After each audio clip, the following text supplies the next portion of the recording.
So imagine the opportunity to create an edible, mythical monster. Just the thought of that makes the hairs on the back of my neck stand up.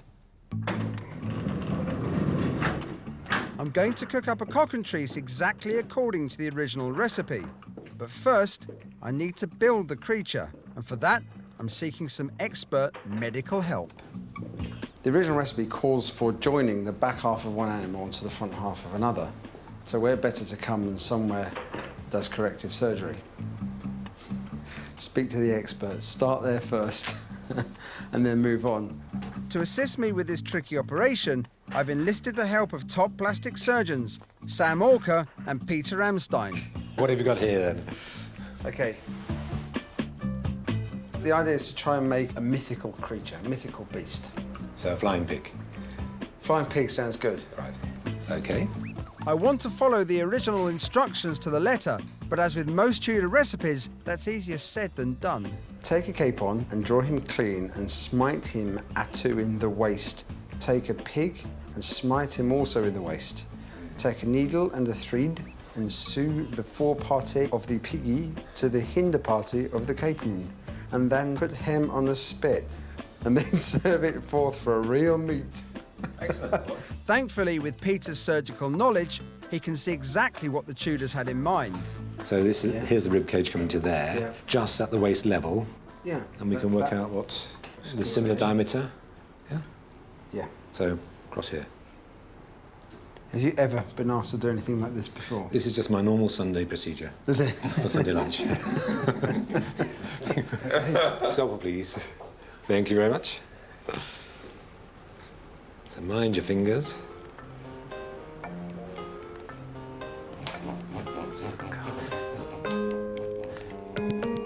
The cutting doesn't seem to be a problem. Scalpel.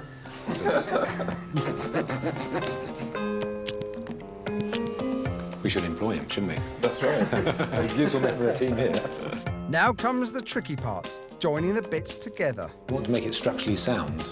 And what we normally do when we do human parts, which come off, we wire bits on. We've got to fix the bones first. Otherwise, the meat bit will be all floppy. We probably want some fairly heavy gauge wire. I'm not sure the Tudors would have had this, but... we've got a bit of artistic license. As in a real operation, we use surgical wire to fix the bones together and then close up the skin with nylon thread. One of the things that really enticed me with this Cockentrice recipe was that actually Tudors obviously had a want to really use food to create theatre, to have an impact, to have a wow factor. They like to make food that might seem like something else. They might make a savoury look like a dessert look like a savoury, or in this case, actually just make up a completely new animal. Your tail's got on the end. Fantastic. And it should be pretty secure. Here it is, my pig-type, chicken-type Cockentrice. All I've got to do now is cook it. I'm creating the freakiest dish in English culinary history, an edible monster called a Cockentrice. Carefully following the original recipe, I've built the creature with the expert help of a plastic surgeon and given it a blast in the oven. Now I need to finish cooking it on a spit. So, in the great tradition of English meat eating, I'm taking it to the local kebab shop. They've been serving donors here for 15 years, so I know I'm in good hands. Yes. Oh, my name is Baku, no problem. Is it? Yes, my name is Baki, no problem. With another hour on the spit, my Cockentrice is cooked to Tudor perfection. All I need to do now is see what the great British kebab eater makes of my creation. Is that a pig? No, it's not a pig. It's a pig chicken. Half pig, half chicken. Is it like alive? It's not alive now, but it was. It's half pig, half chicken. Yeah. I'll eat it. So we can take this with us. Yeah. Excellent. It's not often you get to taste a pig chicken. Is it better than you expected? Yeah.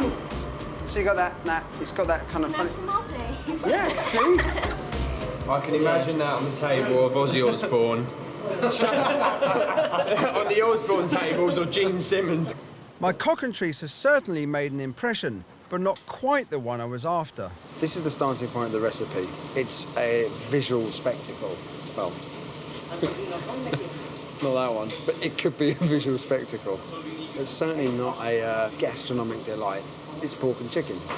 I want a Tudor dish for the 21st century. And this, my friend, ain't it.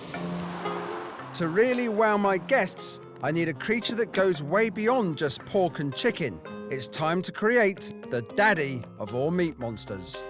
The starting point should be, how can we make the most mythical, extreme, possibly disturbing animal to give our guests a right royal shock? I'm going to try turbocharging the Tudor recipe by building a new creature from much more unusual animals. But before I do any sewing, I want to test the idea. We have managed to find a collection of slightly exotic meats. Python, medallion of crocodile, there's camel, steak, which could be from the hump, kangaroo fillet, zebra.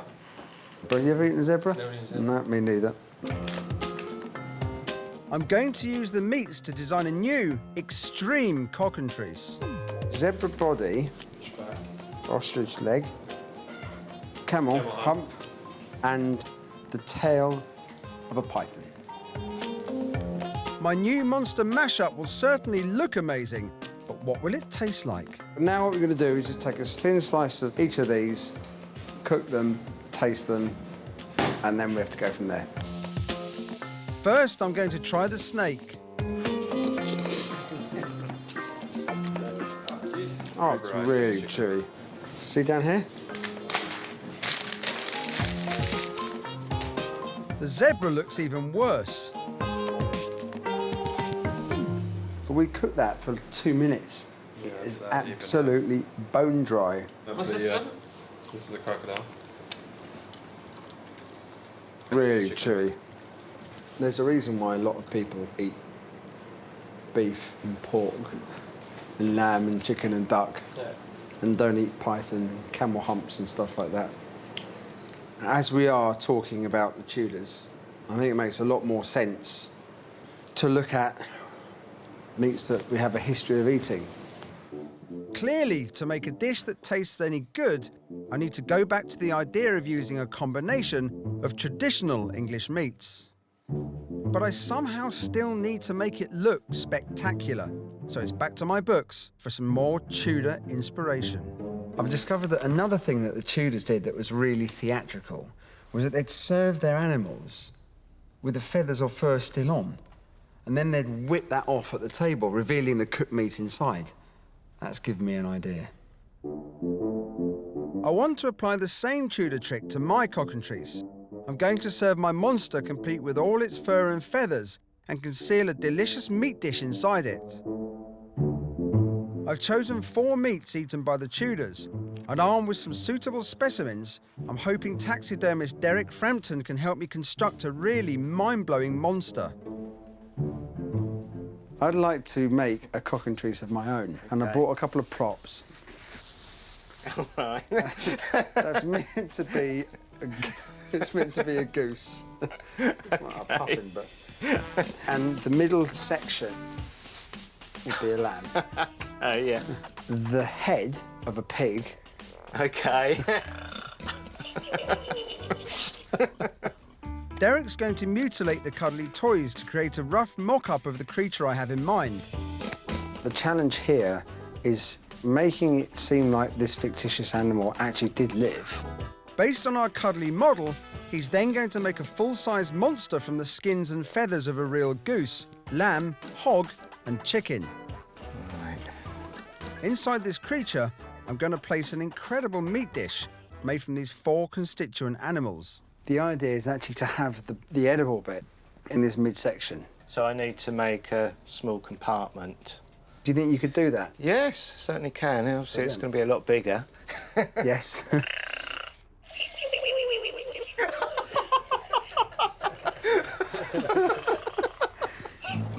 With the construction of my Cockentrice left in Derek's capable hands, there's one final thing I need to attend to. The Tudors loved to enhance their feasts and special occasions with pyrotechnic effects. Shakespeare's plays were enlivened with spectacular fireworks and explosions.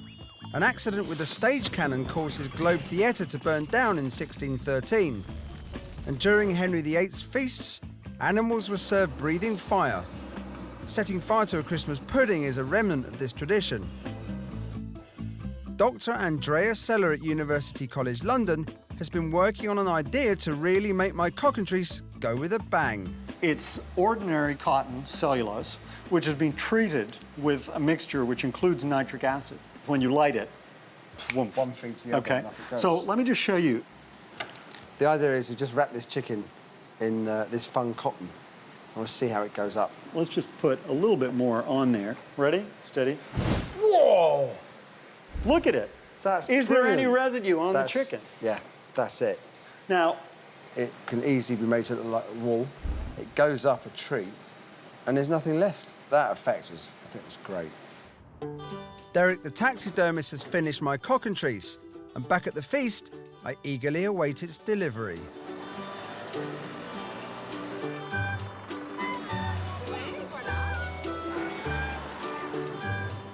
More than any other dish on this feast, Cockentrice, this main course, sums up what the Tudors are all about. Spectacle, the whole theatre, that wow factor. I love the idea that it wasn't just joining two bits of meat together. It was actually to create a mythical creature.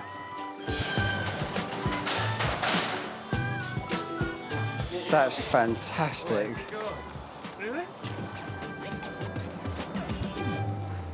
This is it, my mythical Cockentrice. It's got the head of a pig, a wild boar, the comb of a very large chicken, the body of a lamb, the wings and back end of a goose. Now, in here is the cavity for the actual meat that the guests are going to eat. A mythical beast like this needs to be filled with a mythical cut of meat. I'm going to use meats from the 4 animals that make up my unusual creature to create a very unusual joint of meat. We've got here a saddle of lamb. Imagine a rack of lamb chops, 2 racks together like that, bones taken out, the meat, the eye and the meat left in. I line the saddle with a minced, dry, cured ham.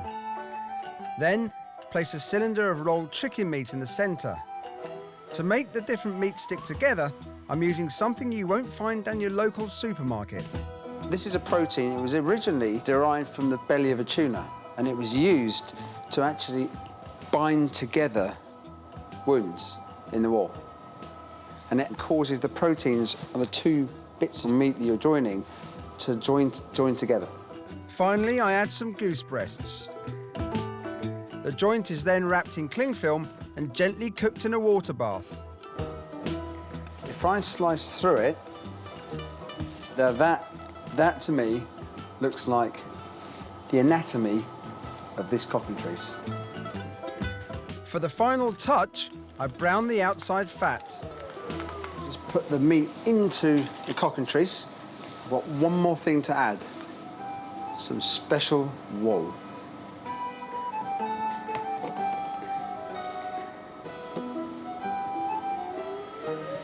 And this will add the real Tudor theatrical touch. This wool is so flammable, if my guests get too close, they can lose their hair. So I need a way that we can ignite the wool from a distance, hence a fuse.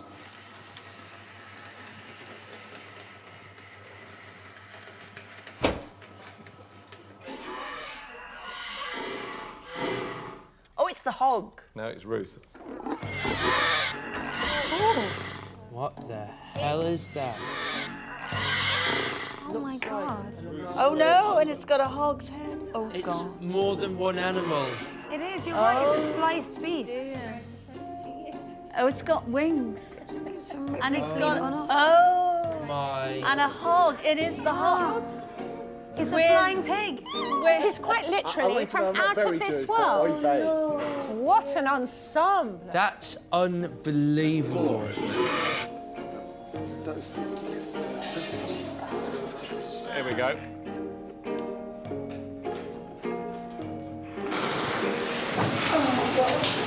Jesus Christ.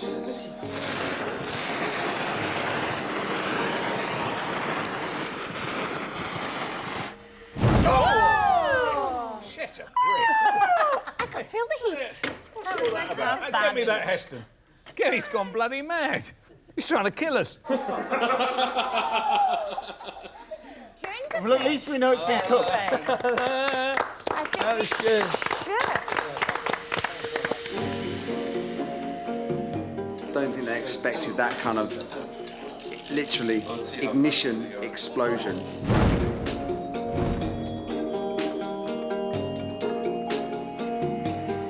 Why have they all gone very quiet? Well, you know, it's theatre. It had a fantastic impact, yeah, as much as I could hope for, but it counts for nothing if the food doesn't support it. What is this? What is this? Cockentrice meat. A Cockentrice. This is a Cockentrice. Which is a creature of many parts. It actually looks like a swan has died bumming a ball. We've got goose at the back, sheep in the middle, boar at the top, so all of those are in there. Oh, I see. And is that what they do then? They merge the bloody You lot? know, Tudors of a, Saturday night would do nothing but merging meats. Looks wonderful, doesn't it? I'm serving my Cockentrice meat with wilted spinach and a side dish of lamb jelly. I brought some back inside. This is so... Oh.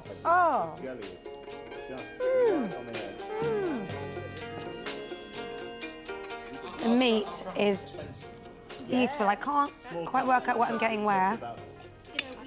Sophie and I spent a good 10 minutes working out every kind of meat that was in here.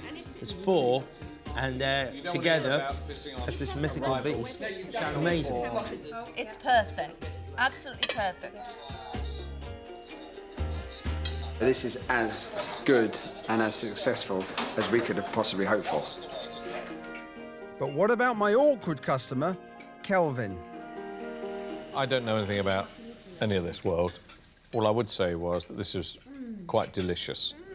And I think it's a bit of a thumbs up to old Heston, who's obviously flogging himself to death out the back. I want to know And how he does all this kind of stuff, that's his magic.